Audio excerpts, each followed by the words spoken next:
श्री सच्चिदानंद सद्गुरु साईनाथ महाराज की जय।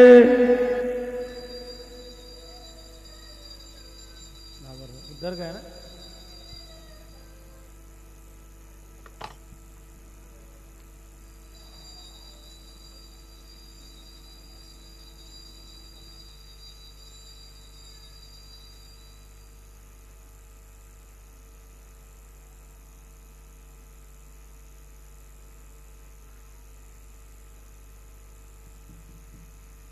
डॉक्टर साहब झोपले बा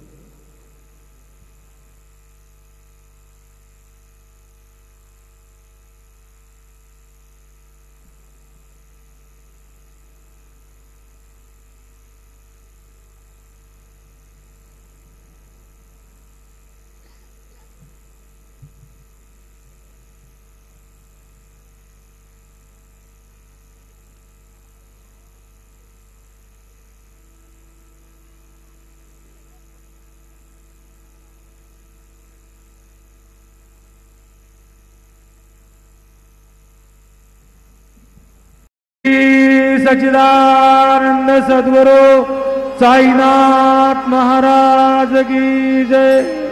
आरती साई बाबा सौख्यदातार जीवा चरण रजातली द्यावा दासा विसावा भक्ता विसावा।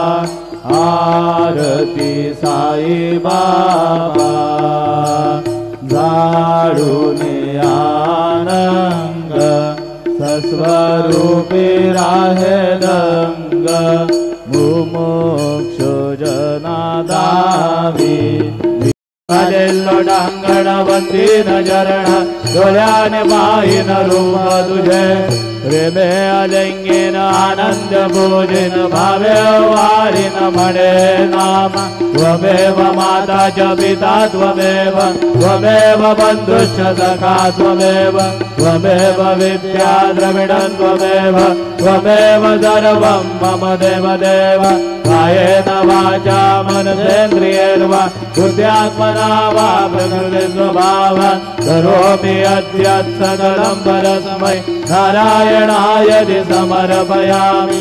अच्युतं केशवं रामनारायणं कृष्णदामोदरं वासुदेवं हरिं सत्स्वरूपं चिदानन्दकन्दं जगत्सम्भवस्थानसंहारहेतुं स्वभक्तेच्छया मानुषं दर्शयन्तं नमामीश्वरं सद्गुरु साईनाथं।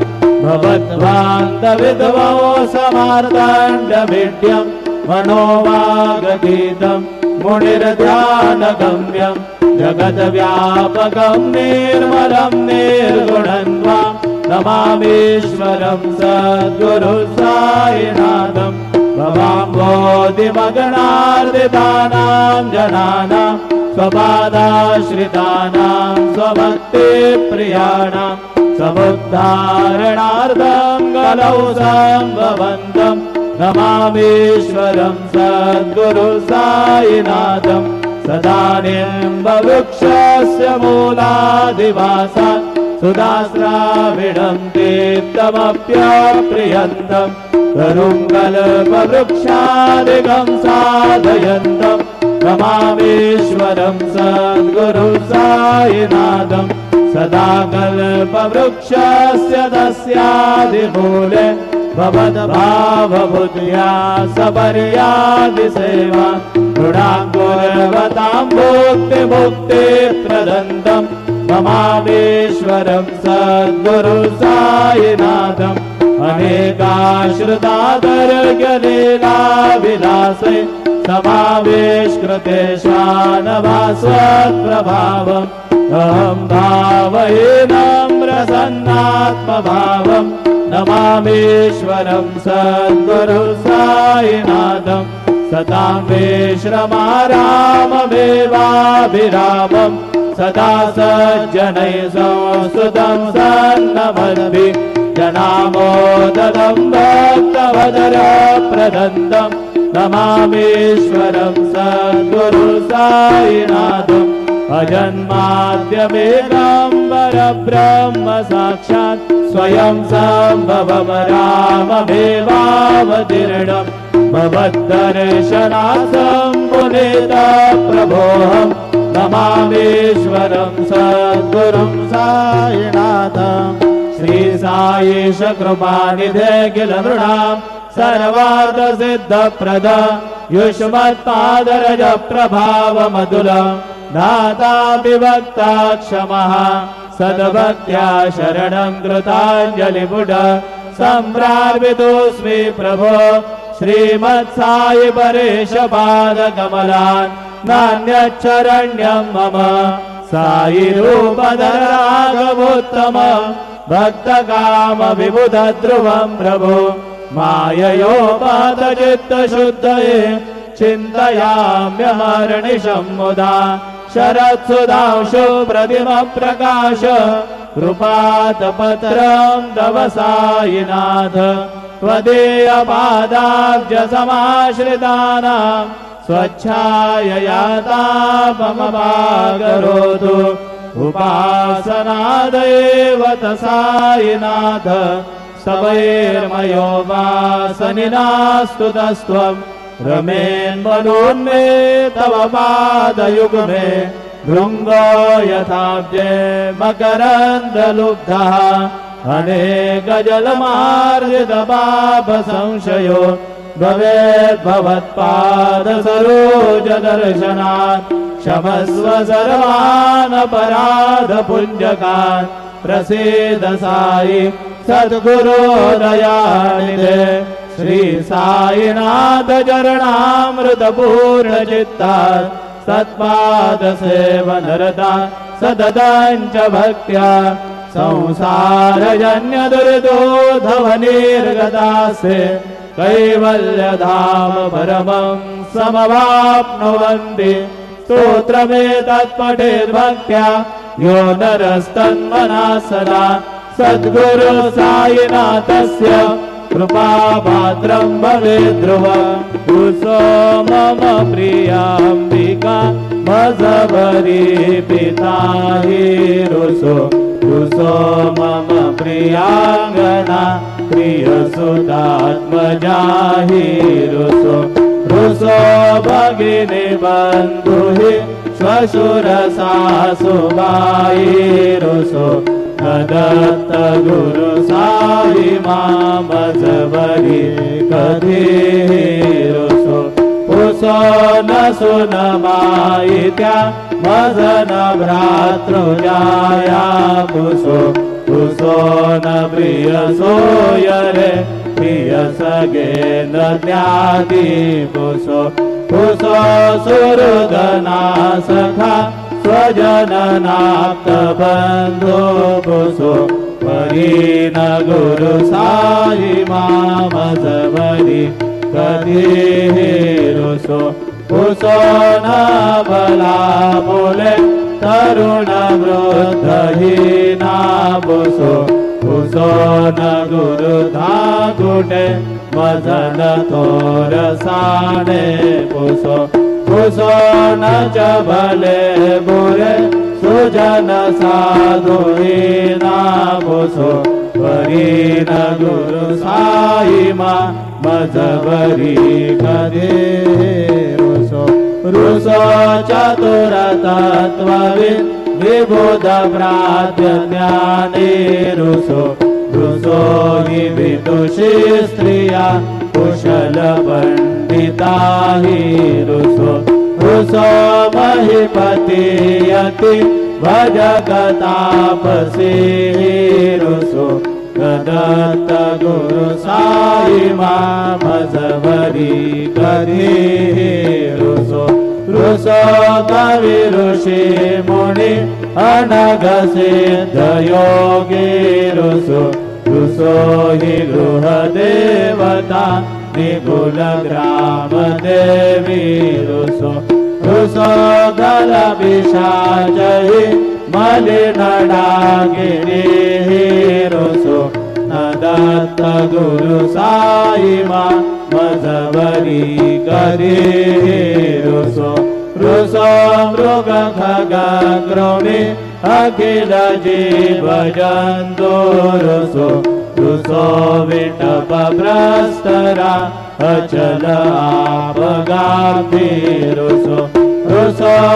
पवनाग्निवारवणि पंचतत्वे रुसो न दत्त गुरु साई मा मजवरी कधी रुसो रुसो विमल किन्नरा अमलयाक्षणी रुसो रुसो शशि खगारि गगनि तारकाहि रुसो रुसो अमर राज अदय धर्म राजा रुसो दत्त गुरु साई मा मजवरी कधी रुसो रुसो मन सरस्वती चपल चित्त ते रुसो रुसो वपुदिशाखिला कठिन गाल तो ही रुसो रुसो सकल विश्व ही मयि तो ब्रह्म गोलम रुसो दत्त गुरु साई मा मजवरी कधी रुसो विमूढ मनोनी हसो मजन मत्सराहिडसो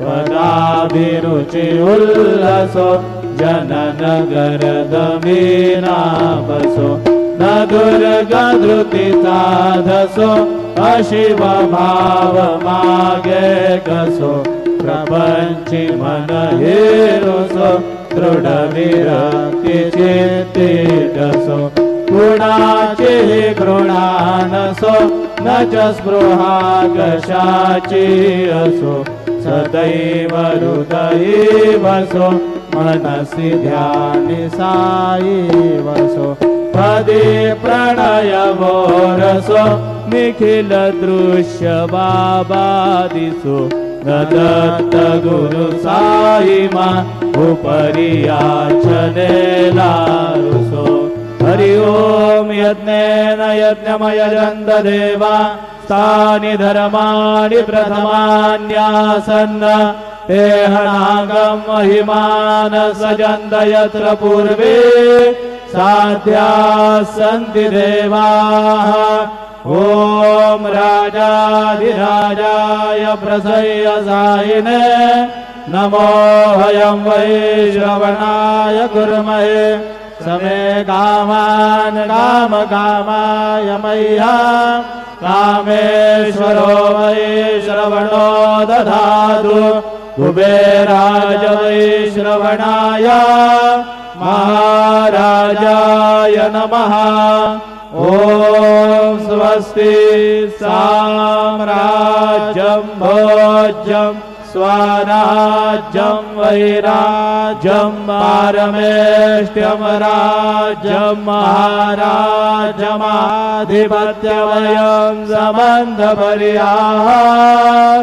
ईशात् सार्वभौमस्सार्वा युषान्दादात् पराधाद पृथिव्यै समुद्रपर्यन्ताय एकराळ्यदिदप्तेजश्लोक विगीतो मरुतः परिवेष्टारो मरुतस्यावसङ्गृहे आवीक्षितस्य कामभ्रीर्विश्वे देवाः सभासदैति श्रीनारायण वासुदेवाय सच्चिदानंद सद्गुरु साईनाथ महाराज की जय। करचरण कृतं वा कायजं कर्मजं वा श्रवणनयनजं वा मानसं वा अपराधं वेदमवेदं वा सर्ववेदक्षमस्व।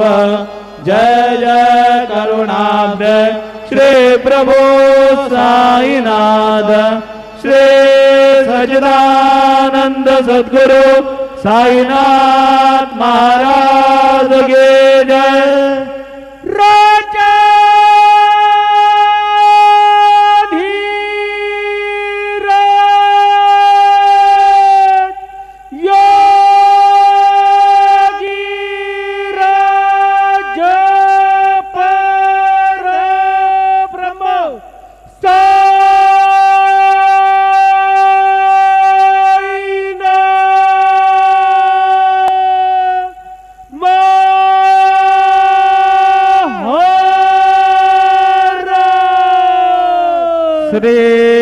सच्चिदानंद सद्गुरु साईनाथ महाराज की जय।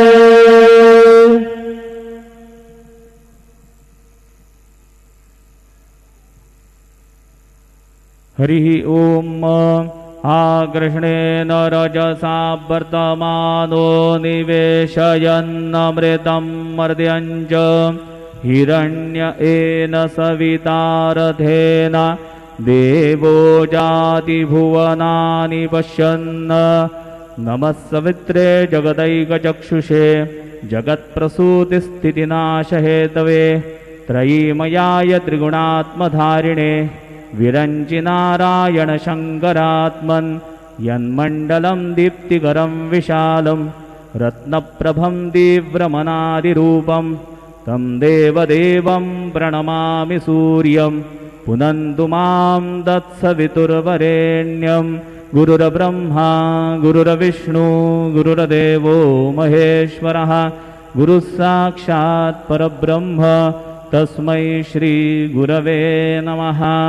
सद्गुरु साईनाथ देवताभ्यो नमः। सायं पूजनार्थे चरणकमलेभ्यो नमः। चन्दनं समर्पयामि त्वाङ्गन्धर्वा अखडौ स्वामिन्द्रस्त्वां बृहस्पतिः त्वामोघधे सोमो राजा विद्वान्यक्ष्मादमुच्यत। चन्दनं समर्पयामि चन्दनस्योपरि अक्षतां समर्पयामि। कुलायिनि घृतवती पुरन्धिः स्योने सीदसदने पृथिव्याः अभित्वा रुद्रावसवो गृह्णन्त्विमा ब्रह्मबीभिः सौ भगायाश्विनाध्वर्जु सादयतामि हत्वा। हरिद्रादि सकलसौभाग्यमाङ्गलिकद्रव्याणि समर्पयामि। ऋतुकालोद्भवपुष्पं समर्पयामि। सेवन्तिकाबकुलजं भगपाटलाब्जैः पुन्नागजातिकरवीररसालपुष्पैः बिल्वप्रवालतुलसीदलमालतीभिस्त्वां पूजयामि जगदीश्वर मे प्रसीद। ऋतुकालोद्भवपुष्पं समर्पयामि। सायङ्काले नैवेद्यः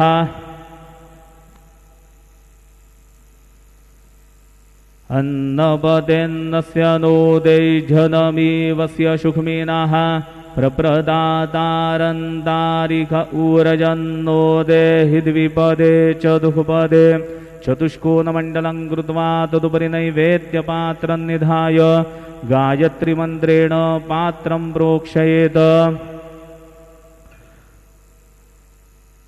ऋतन्त्वा सत्येन परिखिञ्चामि धेनुमुद्रयाममृतीकृत्य ग्रासमुद्रया। ॐ प्राणाय स्वाहा ॐ अपानाय स्वाहा ॐ व्यानाय स्वाहा ॐ उदानाय स्वाहा ॐ समानाय स्वाहा ॐ ब्रह्मणे नमः। नैवेद्यमध्ये पानीयं समर्पयामि। पुनर्नैवेद्यं निवेदयामि।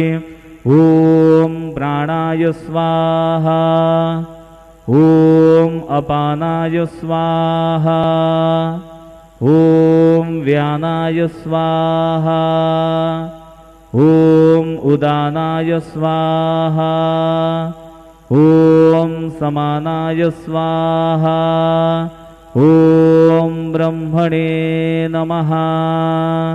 नैवेद्यं समर्पयामि।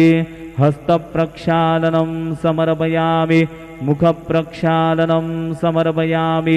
शेषोपचारार्थे प्रार्थनापूर्वकनमस्कारं करोमि। श्री सच्चिदानंद सद्गुरु साईनाथ महाराज की जय। त्यांनी श्रींचे दर्शनाकरिता जाण्यासाठी नवीन दर्शन लाईन गेट नंबर 7 व 8 यांचा वापर करावा। तसेच VIP पास धारकांनी नवीन दर्शन लाइन गेट नंबर 6 का वापर करावा। सभी साई भक्तों से नम्र निवेदन है कि वे नई दर्शन लाइन गेट नंबर 7 और 8 का उपयोग करें और VIP पास धारक गेट नंबर 6 नई दर्शन लाइन का उपयोग करें।